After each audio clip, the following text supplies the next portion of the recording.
Anong uri ng mga binhi ang hinahasik nyo ngayon?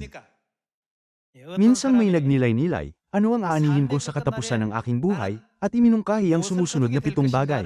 곰곰이 생각하면서 다음에 7가지 내용을 제시했다고 합니다.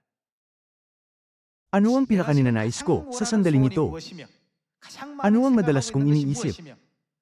Paano ko ginagastos ang aking pera?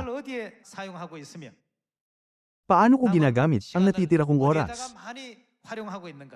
Anong uri ng mga kaibigan ang pumapaligid sa akin? Sino ang tinitingala ko bilang aking huwaran ng tagumpay? Ano ang ikinagagalak ko ngayon?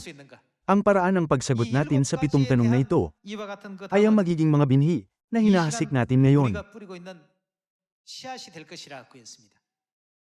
Nakatakdang babalik ang mga binhing ito bilang ang bunga na tiyak na aanihin sa hinaharap.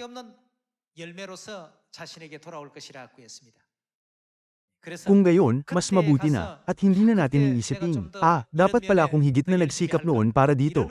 Sa pamamagitan ng 7 balangkas na ito, matutuklasan at maiisip natin ang magiging kalagayan natin sa hinaharap. Ngayon, itanong natin sa mga sarili, anong mga binhi ang hinahasik ko ngayon? Paano ko ginugugol ang karamihan ng oras ko? At sa anong mga layunin ko, iniaayon ang aking buhay? Umaasa ako na masasamantala natin ang pagkakataong ito para muling magnilay-nilay.